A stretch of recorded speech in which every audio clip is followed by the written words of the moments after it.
Hey, this is Ryan Phillips here, and this is Game 7 and the match between Jon Trivett and Chris Reynolds. We had another Grunfeld in this game, and it was a very well played game by Chris, who won this game to even the match at 3.5. So the match will be decided in the last round, Game 8. So this was the penultimate game of the match, and I mainly just said that because I enjoy the word penultimate, as do a lot of my chess playing colleagues. So we try to use the word whenever possible. It's a word you don't really hear in too many other parlances that I'm aware of. I don't hear that word almost in any other usage except for in chess. So it's kind of a cool word to throw out there. Anyway, though, so the game started off d4, knight of 6. c4, and this is kind of a different Grunfeld type of game, so this is interesting to me. g6, knight c3, d5, c takes, knight takes d5, so all so far standard. And then we see this bishop e3 move, which again, this move has been played. I believe this is the second time in this match that this bishop e3 move was played, and I think it's been played kind of nonchalantly. I really believe that knight e2 before bishop e3. I'm sticking with the normal main line, so we went to opening book. You always see knight e2 here. I think this bishop e3 move is a significant inaccuracy. I don't really like the position as much for white after this bishop e3 compared to knight e2. I really just like to simplify this almost immediately here, actually. And I really don't have any problems. Knight c6, of course, or even Queen a5 I kind of liked.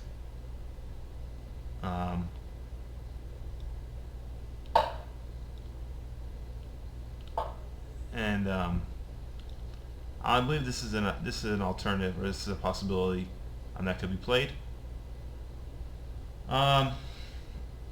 So what else? There's also something else that I like in these positions.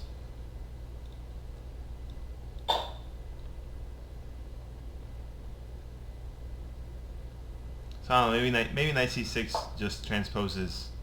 I'm not sure. It's just transposes, but so maybe there's something even better than c takes d4. But I know this bishop e3 move is a slight inaccuracy. Computer's saying queen a5 is its first choice, and this bishop e3 move just gives a little too many options. I think it's too many options for black here. So say queen. Nope, not there. Queen d2, knight c6, knight e2, and now we're kind of in a different type setup already with the queen on d2. So I don't know, and then castle, and then you don't even have ideas of bishop h6 because I believe the d pawn will just fall in some lines. So bishop takes h6, computer showing. So I mean, you can play like rook b1, but already I think black has equalized his position, or it might even be slightly favorable. So yes, I think this bishop e3 move is a significant mistake. I don't think you should go for this line. I think white should stick with the common knight e2 move and then play bishop e3 if possible. But anyway, Chris just went with castle, which is a fine choice, logical. And now we just transpose back into the main line. So the bishop e3 move order didn't have too much effect on the outcome of the game. So we're just basically back in mainline territory here. And then Chris played a new move in this match, I believe. Although, I think c takes d4 is new. I think they were playing the Seville variation with bishop g4 in the previous games. So I like Chris introduced a novelty. And I think Jon played queen c7 in the same position as black. Which was the move in Fischer's days, and still a perfectly fine move. It actually scores best in the database. So it's funny, sometimes over the years I hear a lot of chess players, and I think generally this is true. They say like the game's evolved, we come up with improvements, but sometimes it seems to me that what they claim are improvements over the years aren't actually better moves than what used to be played. So maybe like a move like queen c7 just kind of got analyzed to death, and white was finding ways to get like small advantages, so the the move kind of got criticized for whatever reason. Maybe not even entirely due to Queen C7 not being that great of a move, but it just kind of fell out of favor because it got analyzed to death. And then come up with a new move like Bishop G4, for example, that hadn't been analyzed as much during that time period, and Black seemed to score better, so they claim it's a better move. But then after Bishop G4 gets analyzed, then it doesn't actually do that much better than Queen C7, or maybe it doesn't do better at all in practice than Queen C7. So sometimes, I think when we're overly critical of the past generations, like they were oblivious to some stuff, when maybe that's an unfair criticism. So anyway, back to the game though. Sorry about that little tangent there. C takes D4, C takes D, and then Bishop D7, which I'm not... Okay, so this is played once in the opening book, so I can tell Chris really did his research for this game, and coming up with this interesting idea of Bishop D7. Which, the thing I really like about Bishop D7 is it's kind of hard to figure out what the plan is exactly. Well, it's a logical move because it develops a piece, opens up the C8 square for a rook. Sometimes that bishop has trouble developing, so it looks like the knight's going to jump to A5, and then maybe even have ideas like a B5 pawn push, or B5 and put the knight onto C4 is a possible idea. So it's an interesting idea because you don't see it very frequently. It's not extremely obvious what the idea behind the move is, and it seems to allow the black pieces to coordinate harmoniously for a tough middle game struggle. Sorry. I was trying to say strategy and struggle at the same time. But anyway, so Bishop D7, Rook C1. So computer like Rook B1 a little bit better, just attacking the B7 square. So I think Maurice actually would call this drawback chess. So basically the concept of drawback chess is you just ask yourself, what did my opponent's last move, what was the drawback of that move? So after Bishop D7, the B7 pawn is undefended. So I think Maurice actually would be happy in these kind of positions to play a move like Rook B1. Although Rook B1 seems to me just to invite Knight A5. Seems like Black wants to play this move anyway, and then B6 might be playable, or there might be some ideas. Grunfeld seems to be one of the one of the few opens I can think of where the knight goes to the edge of the board so readily, and so often. It seems like every Grunfeld game that knight's going to go to E5 at some point. So anyway, so Rook C1, Queen A5.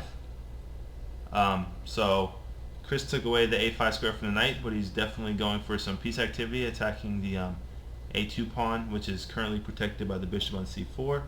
But maybe he's hoping to jump the knight into B4 or something and attack it. It's kind of, I don't know, it's just kind of an active move. I mean, the rooks are connected now. You can swing the queen over to H5. There's a few things he can do here in this position, and it looks like he has a little bit of a lead in development. And in exchange for that, it looks like White has the better pawn center, which is perfectly normal, and that happens frequently in the Grunfeld. So here we see D5, which I don't like this move very much. Basically, just giving the E5 square for the black knight is really the perfect square for that piece. So now the knight can go from E5 and has ideas to even go to G4. So yeah, I don't really care for this D5 pawn push, especially since the pawn was pretty safe on D4 at the moment. Especially with the queen leaving the D file, it looked fine. So I wouldn't really have touched that pawn. Anyway, so knight E5, and so here black's better. And then we see bishop D2, so counter attack by Jon. So taking advantage of the positioning of the queen on A5 and hitting it with the bishop here on D2. So we see queen A4, which is the computer's first choice. Excellent decision by Chris. I guess the idea is if bishop B3, then the E4 pawn hangs. And now the bishop on D7 is showing it's very interesting. You don't see this kind of piece coordination very often with the bishop on D7 covering the queen on A4, and especially in this Grunfeld, I haven't seen this before actually. So Chris is playing very creatively this game, which is good to see.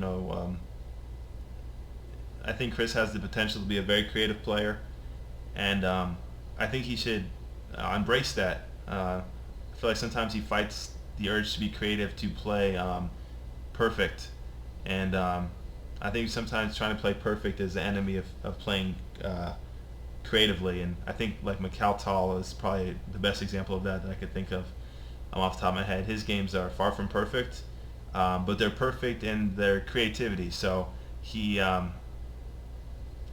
the fact he could play so creatively made it kind of perfect in an imperfect sense, if that makes any, if that's understandable.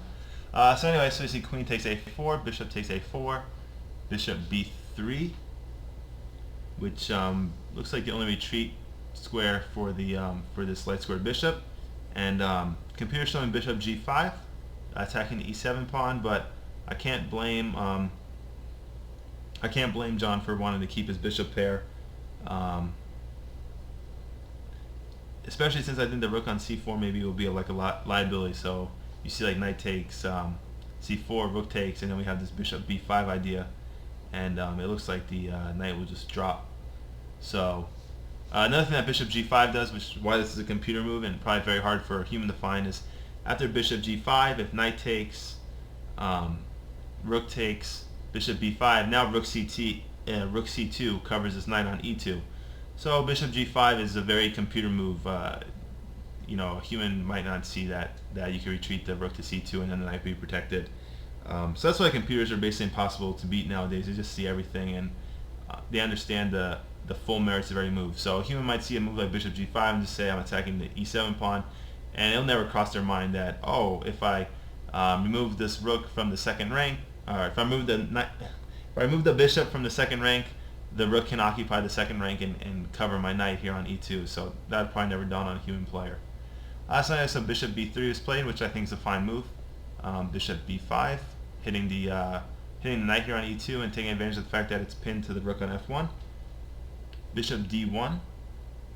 Trying to see the there must be some kind of tactical refutation to move like rook c or rook f to e1.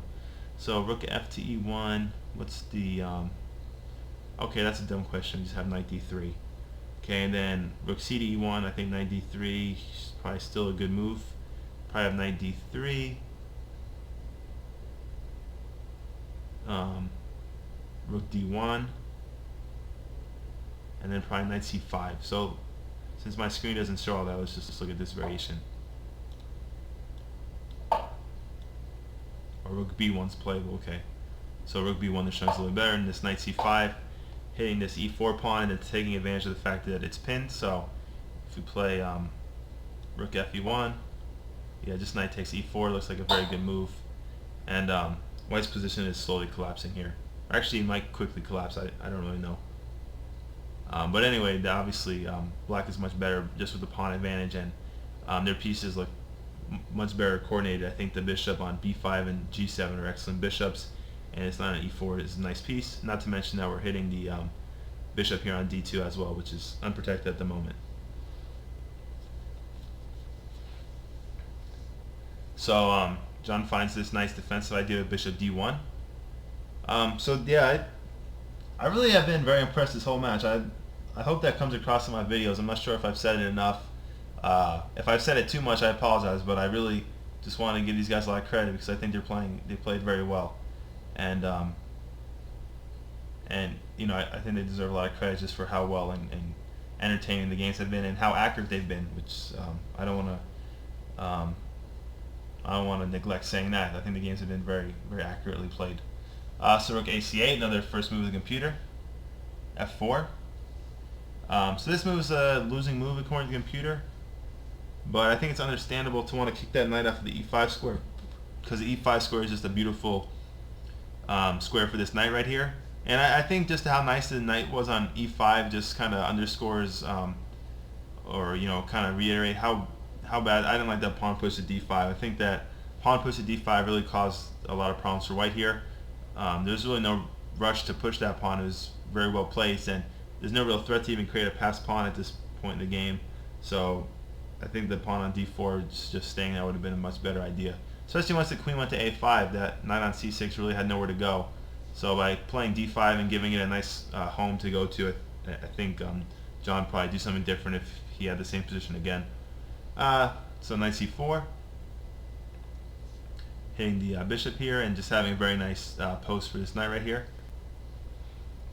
Yeah, and this bishop on b5 is just acting as a really kind of excellent defense, not defensive piece. That's not the word want to look. That's not the word I'm looking for. It's just acting like a very nice support piece for this knight here on c4, and it seems to be restricting the mobility of the white pieces very well, as this bishop can't really go to a4. It's kind of stuck here and keeps this bishop on d1 as kind of a defensive piece for knight on e2. So the pieces of the white pieces are just, they're very passive right now. I think it's pretty obvious. The rooks aren't connected. You have a bishop on d1 and d2 and a knight on e2. There's really no space to the pieces, whereas all of black's pieces have lots of space and they're not really jumping on each other's toes. So it's pretty much an ideal Grunfeld position here.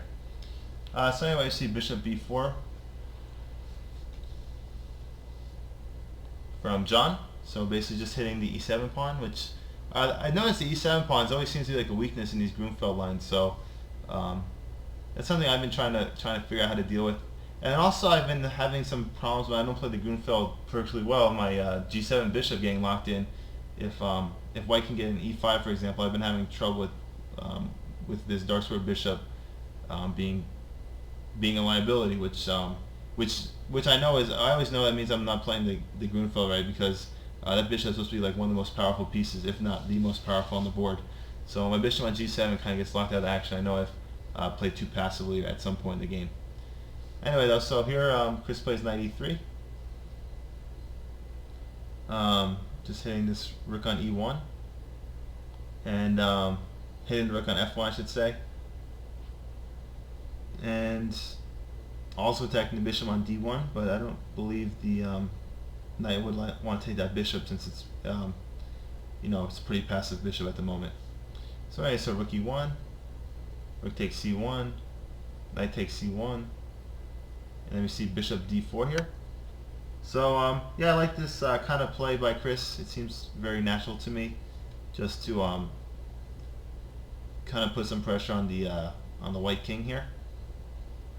So we see king h1 getting out of the discovered attack once the knight moves. So knight takes d1 was the immediate threat, as well as I guess knight c2 could also be considered a threat, or even just knight takes d5 was also threatened here. Knight takes d5 is probably might even be the strongest move in the board. So anyway, so king h1, rook c8. So just getting your last piece into the game. And now the computer is showing the game as being equal, but I still prefer black's position just because their pieces still seem more active. Although it looks like with this bishop on d4 and knight on e3, they could be getting a little tangled up at some point. So black does have to be careful about that. So knight b3, bishop b6, bishop takes e7. So the e7 pawn did end up falling, and here the computer has the evaluation as being dead even. And at this point I have to agree, just since a pawn's a pawn, and now that passed d pawn looks like a monster. So I'd have to say that I think equal evaluation is pretty pretty correct here. I think the bishops for black are still far superior to the white bishop, just due to the bishop on d1 being so weak still. And the rook on c8 is a much better rook than the rook on e1 right now as well. So black of course has some trumps, and they also have the move, which you can't discount that. So Chris played knight c2, hitting the rook. Bishop takes c2, rook takes. So yeah, basically Chris is just banking on his two bishops to kind of try to convert this game. So we see h3 here, which I don't fully understand. Of course, the idea is to create left for the king and avoid back rank mates, but I don't really see why that would be a problem in this position, especially since the knight on b3 was guarding the c1 square from the rook, and the rook on e1 of course is guarding the back rank as well. And I don't see where the rook on e1 and how it's going to leave the back rank anytime soon, so I didn't really understand that move. So here we see rook b2, which I don't fully understand this move either. Yeah, actually I don't understand this move at all. Seems like just rook takes a2 is better, and the computer showing f5, but I don't expect. I mean, that's probably a very high level move. I'm not expecting too many. I'm not expecting too many like club players like we all are to find a move like F5 in this position, because to me it doesn't even fully make that much sense unless there's some kind of tactical refutation. I mean, after F5, I'm just thinking E5 looks good. I'm not sure if I'm missing anything. Yeah, to me, I would just push E5 without really thinking about it. Bishop C4.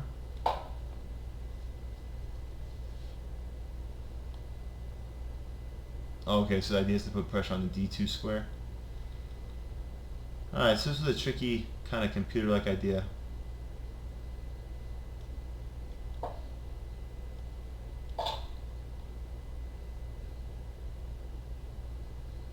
I just can't push D6, take, okay. So yeah, I guess that's the reason why F5 isn't so great, but I think this is very hard for the computer to find. I think Knight C1, I don't know, maybe. I don't know, this just looks, this doesn't look like a line that I think a human player would opt for. This just kind of looks scary.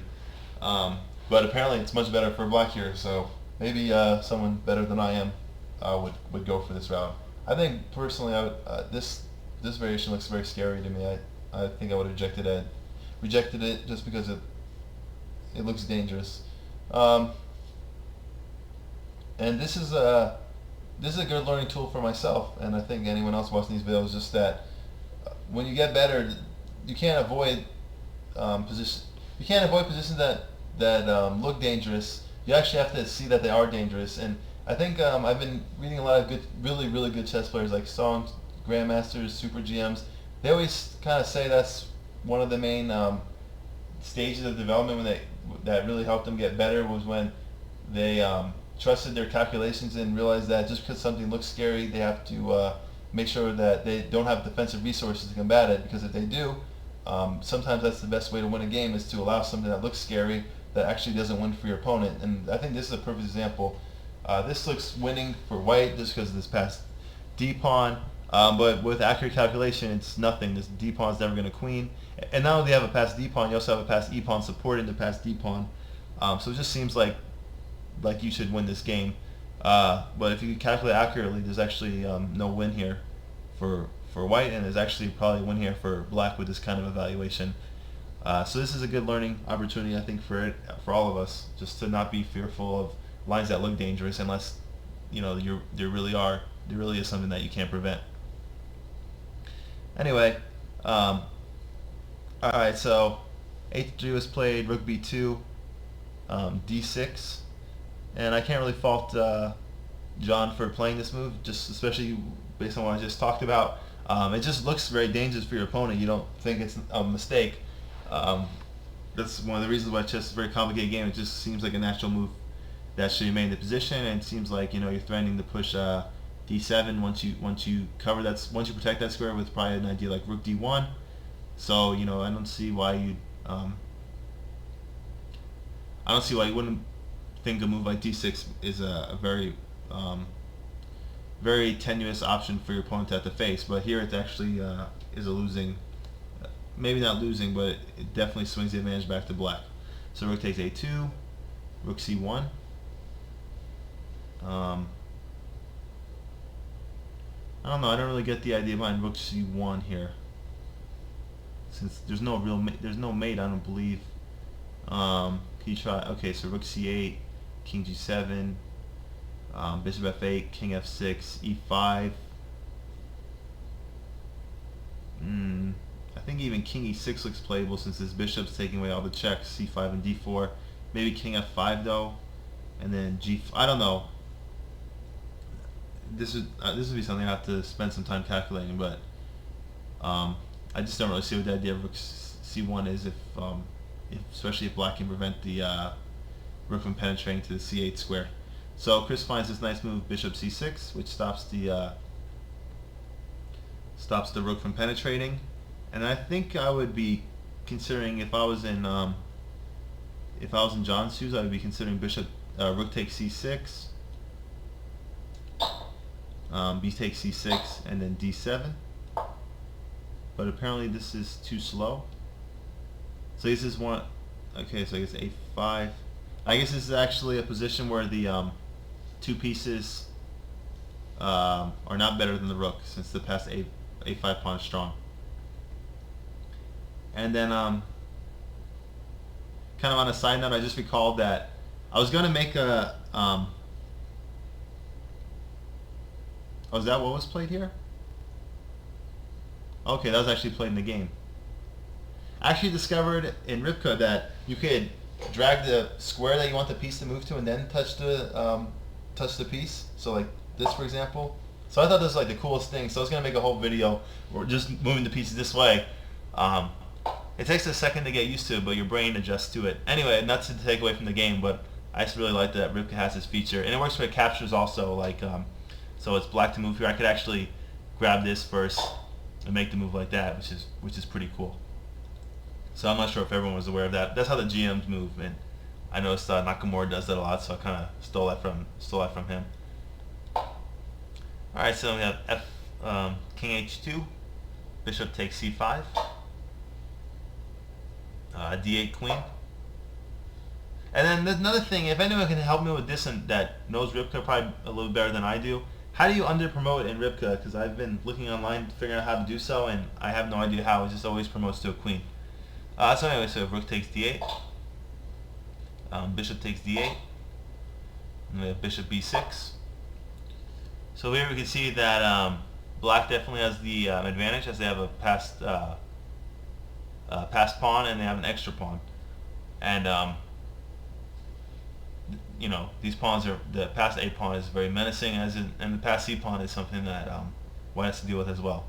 So we have bishop F6, king F8, king G3, king E8, king F3, king D7, king E2, king E6, and basically the kings are just moving to the center as we're in endgame position here. So we have bishop C3,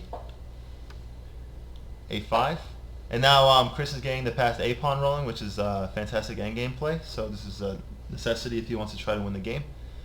King D3, A4, king C4, bishop E3, king B4. So Jon's obviously going after the passed pawn because he knows it's dangerous. But in the meantime, when Jon runs his king over to the king side, Chris could focus his attention on the king side and clean up all the pawns over on the other side of the board.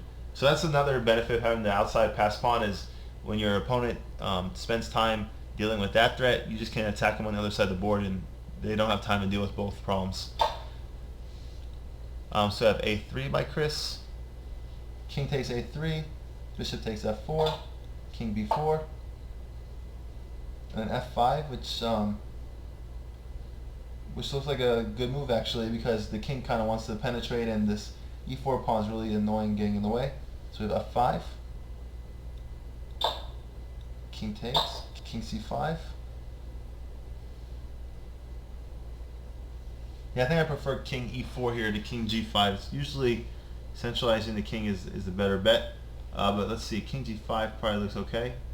No, it's okay. So we have king takes C6, king H4. Yeah, I bet you king G5 kind of threw away the one I bet. Bishop E1, check. Bishop G3, bishop D2, bishop F2. And yeah, and then bishop F4 here looks good. Just stopping the king from penetrating. Yeah, I think let's look at this variation. Bishop F4,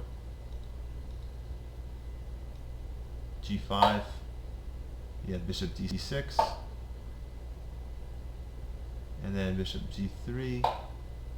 Probably any bishop move should be okay, but that's interesting. Even king D5 draws. I wouldn't have guessed that this move would draw.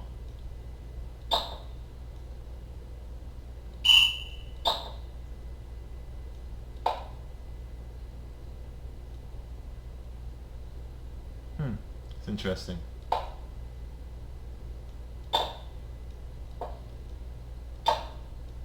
Yeah, so that's interesting. So that would have been one route for black to draw this game.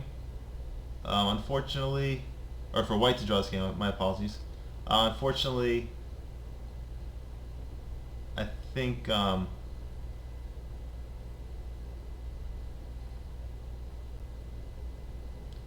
Yeah, with king d5,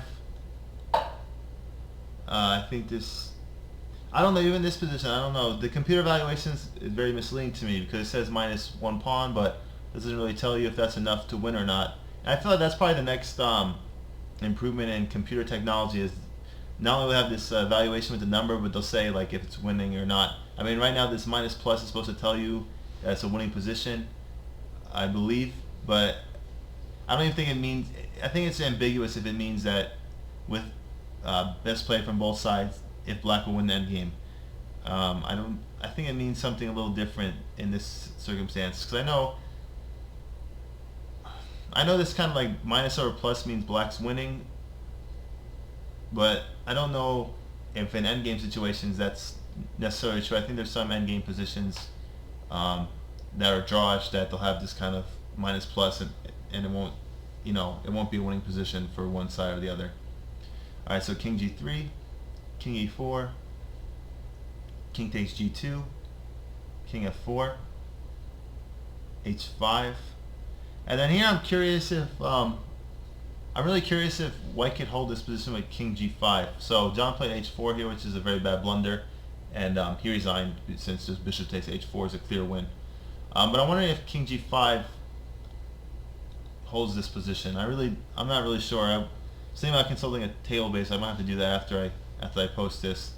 I probably should have consulted before I posted it, but I just wanted to make sure I got the video done since it's getting kind of late over here. But yeah, I'm not sure if this holds or not. So I guess this is the critical test. I thought maybe initially that that king h6 would hold, but I missed king g4, which is just totally winning, I believe, on account of this move here is pretty strong.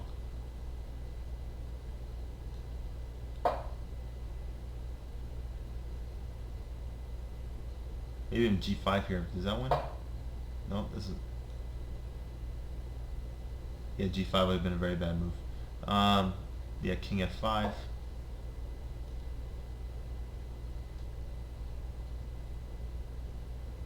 And then if the bishop moves, you just move your bishop off the diagonal and start pushing the h pawn.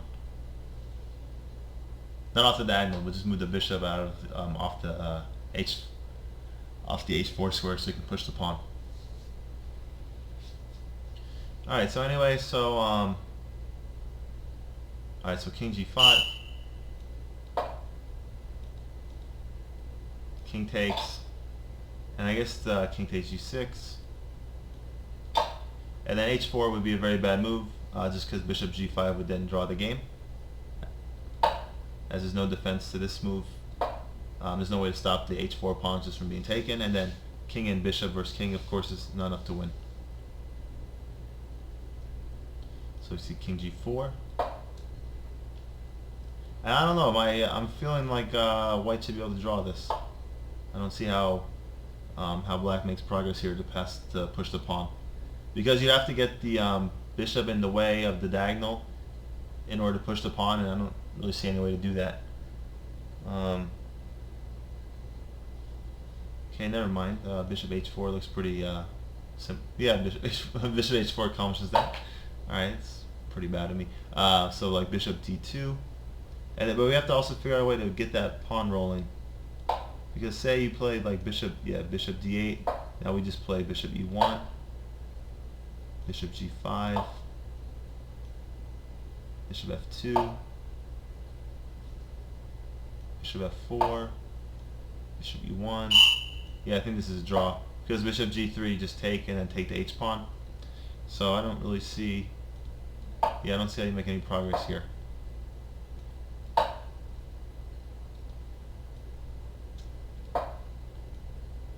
Yeah, I think this is just moving pieces now. So yeah, I think John actually could have drawn this game with king g5 instead of h4, but it still would have taken some good defensive resources and technique to draw this position. So anyway, the match is very exciting now. Of course, a 3.5, 3.5. So whoever has the better result in the last game will be the victor, unless of course it's a draw, and then we'll have a tie match. And I'm not sure if there's any kind of tie break in place, or if they'll just shake hands and say 4-4, let's go grab a beer or something. Anyway, though, I hope you enjoyed this video. I think this is a very interesting, entertaining game, and I feel like Chris really showed a lot of courage to get the win in this game, and a lot of mental strength. I know. I know in all the historic matches, it seems like there's always like kind of a late comeback or a tough late match, and that's how you kind of get that reputation as being like a warrior over the chessboard. So I definitely give Chris a lot of credit, since I feel like there's probably a lot of pressure on him to deliver a good performance and try to tie up the match, so that everything wouldn't go to the last game having to win that just to draw the match at best, if he was able to draw this game. And then if he lost this game, then the match would have been over. So I think that in itself is a lot of pressure. Going to a game with the black pieces, realizing that if I lose, I can't win the match anymore, or I can't even draw it. So anyway, so very nice performance by Chris. Ryan Phillips signing off. Hope everyone enjoyed the video. Sorry if I was getting a little tongue-tied in this video. I was a little tired. It's a little past almost 1 in the morning over here in Las Vegas. But anyway, yeah, thank you for watching, and I hope you guys are still enjoying the videos, and I hope everyone has a good night. I'll do this again soon. Thank you.